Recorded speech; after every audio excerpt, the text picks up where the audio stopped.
Israel के मुंह से कोई इंसानियत की बात जचती नहीं है। अच्छा। क्योंकि जब हम देखते हैं फ़लस्तीन में आपने 40,000 बच्चे ही स्लाटर कर दिए हैं, उनको शहीद कर दिया है, तो ये सिर्फ अपने किसी एलाई के हक़ में तो बात कर सकते हैं, otherwise they are not human being. Phobia को मद्देनजर रखते हुए सारा का सारा मुसलमानों के खिलाफ पूरी दुनिया के अंदर एक जो हेट प्रोपेगेंडा है उसको वो उजागर करने के लिए सारा काम कर रहे हैं। अब उनका एक गुजराती न्यूज़ चैनल है, उसके अलावा बाकी उनके एक दो ट्विटर एक्स के ऊपर उनके जो न्यूज़ चैनल थे उन्होंने फेक वीडियोस को अपलोड किया। अच्छा। और उसको बेस बना के जो है वो उन्होंने ये क्लेम किया कि ये हिंदू माइनॉरिटीज़ के घर हैं जिनको जो है ना वो अटैक किया जा रहा है। नमस्कार दोस्तों, स्वागत है आपका आपके अपने चैनल में। आज की वीडियो में देखिए किस प्रकार बांग्लादेशी मुसलमानों ने बांग्लादेशी हिंदुओं पर अत्याचार करे हैं। उसी पर वीडियो लेके आए हैं। जब इजराइल ने हिंदुओं के लिए आवाज़ उठाई तो पाकिस्तानी मुसलमानों को किस तरह बुरा लगा। भारत के सबसे पक्के दोस्त इसराइल ने बांग्लादेश की कट्टरता को पूरी दुनिया के सामने एक्सपोज करके रख दिया है। जिस तरह से बांग्लादेश के अंदर हिंदुओं को काटा जा रहा है, हिंदू गर्ल्स का रेप किया जा रहा है, इसके ऊपर 57 इस्लामिक कंट्रीज खामोश है। लेकिन इसराइल के ऑफिशियल जो एम्बेसडर है इंडिया के अंदर मौजूद है, नौर गिलोन, उनका स्टेटमेंट है कि उन्हें बहुत ज़्यादा ट्रबल है जिस तरह से बांग्लादेश के अंदर माइनॉरिटीज़ और हिंदूज़ को टारगेट किया जा रहा है। इसराइल किस चीज़ की हिमायत लेने के लिए आ गया है, इंडिया के साथ उसको किस चीज़ की हमदर्दी है। ठीक है, पहली बात तो ये है कि अगर इस तरह का कोई काम हो रहा है, मेरे नॉलेज में नहीं है, मैंने नहीं सुना।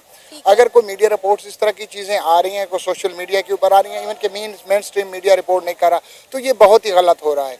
अगर इंडिया ने हसीना वाजिद को पनाह दी या ये जो उसकी गवर्नमेंट चल रही थी वो ये क्योंकि उनके जो इंटेलिजेंस के चीफ थे उनको भी गिरफ्तार कर दिया था, उनके भी कुछ राब्ते जो है ना वो उसके कुछ मुबैना तौर पर सबूत मिले हैं कि वो इंडियन के साथ राब्ते में थे, तो उनका ये पनाह देना कि उन्होंने गलत काम किया है।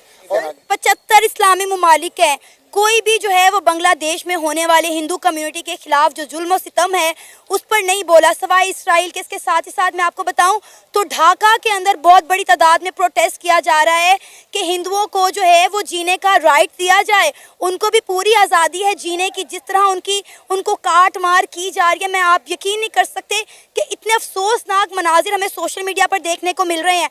No doubt mainstream media इस पर खामोश है, लेकिन सोशल मीडिया हर आने वाली चीज़ से अपडेट कर रहा है। पूरी दुनिया वाकिफ है कि क्या हो रहा है हिंदू कम्युनिटी के साथ। देखिए, मैंने पहले बताया कि अगर ये हो रहा है, ये गलत हो रहा है, जाहिर सी बात है। अब वहाँ पे गवर्नमेंट का सेटअप चेंज हुआ है, उनकी एक आर्जी हुकूमत आ गई है, ठीक है ना।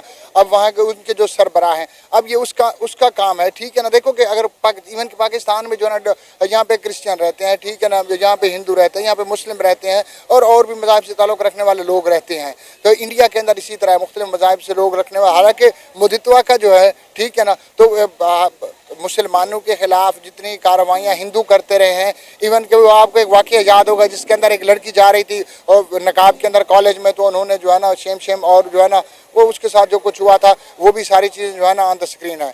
तो मुस्लिम्स की तरफ से हिंदू माइनॉरिटी के ऊपर जो है वो जुल्म मुज़ालम हो रहे हैं, तो इसको क्रिटिसाइज़ करना बनता है कि किसी भी तरह की रिलीजियस माइनॉरिटीज़ के हकूक़ का तहफ़्फ़ुज़ करना वहाँ की स्टेट की रिस्पॉन्सिबिलिटी बनती है।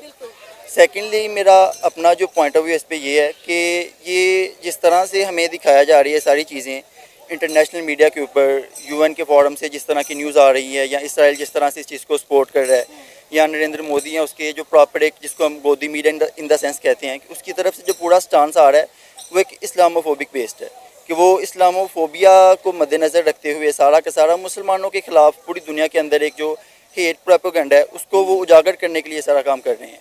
अब उनका एक गुजराती न्यूज़ चैनल है, उसके अलावा बाकी उनके एक दो ट्विटर एक्स के ऊपर उनके जो न्यूज़ चैनल थे उन्होंने फेक वीडियोस को अपलोड किया। अच्छा। और उसको बेस बना के जो है वो उन्होंने ये क्लेम किया कि ये हिंदू माइनॉरिटीज़ के घर हैं जिनको जो है ना वो अटैक किया जा रहा है। लेकिन जब अल जज़ीरा ने इस सारी चीज़ को कंफर्म किया और जाके बाकायदा वहाँ पे रिसर्च की, तो उसमें ये कंफर्म हुआ कि ये सारे जो घर थे वो मुस्लिम जो शेख हसीना की जो पार्टी के वर्कर्स थे उनके घर थे जिनको मुसलमानों की तरफ से अटैक किया जा रहा था। वो सारे जो पीछे बैकग्राउंड है ये सारी लीक का, तो अब इस चीज़ को मैं बिल्कुल कंडेम करूँगा कि ऐसा जो स्टांस है वो बिल्कुल भी इंडिया को ना इस्लामोफोबिक स्टांस रेस करना चाहिए, क्योंकि जाहिर सी बात है ऑलमोस्ट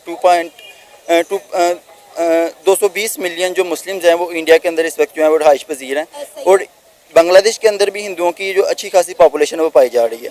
और इन दोनों कंट्रीज़ के दरमियान एक तो जाहिर सी बात है इंडिया का एक बहुत मेजरली जो पोर्शन है वो बंगाल कम्युनिटी पे जो है वो कंसिस्ट करता है, और बांग्लादेश के साथ उनका एक कम्युनिकेशन, उसके बाद ट्रांसपोर्टेशन, ट्रेड, ये बहुत जो है ना वो एक बेहतर तरीके से जो है ना वो डेली बेसिस पे होती है। वहाँ पे लोगों का आना जाना, यहाँ से कोलकाता वाले रीजन से लोग जो हैं वो बांग्लादेश की तरफ मूव करते हैं, बांग्लादेश से जो लोग हैं वो इंडिया के अंदर मूव करते हैं। तो अगर ऐसी चीज़ें इंटरनेशनल मीडिया पे आएंगी, उनको ज़्यादा हवा दी जाएगी, उनके ऊपर ज़्यादा डिबेट की जाएगी और सच को छुपाया जाएगा, तो लोगों के दरमियान इस तरह से नफरत पैदा होगी कि फिर वो एक हिंदू मुस्लिम फसाद भी जन्म ले सकते हैं। जैसा अभी आपने कहा कि इंडिया में बहुत बड़ी तादाद में मुसलमान रहते हैं, तो अगर वाकई में कुछ चीजें हो रही हैं और कुछ को बढ़ा चढ़ा के बताया जा रहा है, हिंदू मुस्लिम फसाद तो जन्म ले चुके हैं, जबकि इंडिया के अंदर जो उनकी अपनी हिंदू कम्युनिटीज़ हैं, जो उनके ट्राइबल एरियाज़ की कम्युनिटीज़ हैं, जैसे वहाँ पे पीछे इस तरह का 2 ट्राइब्स के आपस में फ़ाइट हुई, तो किस तरह से ख़वातीन को हरासा किया गया,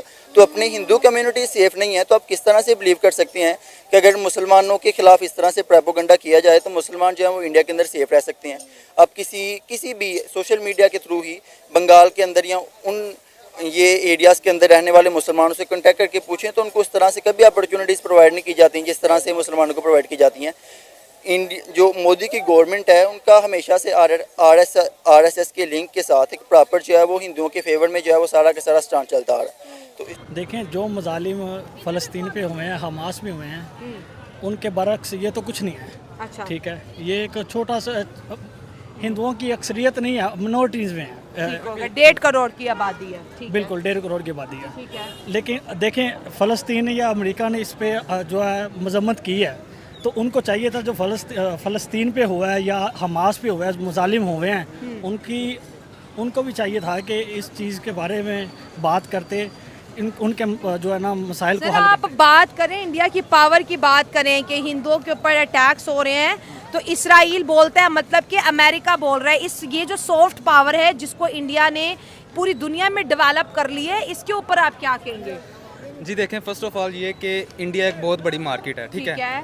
अब फर्स्ट ऑफ ऑल आप किसी शॉपकीपर के पास जाएंगे, वो अपने कस्टमर को कहीं नहीं जाने देगा। हाँ, ठीक है। अब इंडिया की आबादी इतनी है, उसने अपनी पूरी दुनिया में पहचान बनाई है कि वो उसके ख़रीदार बहुत हैं। ठीक है।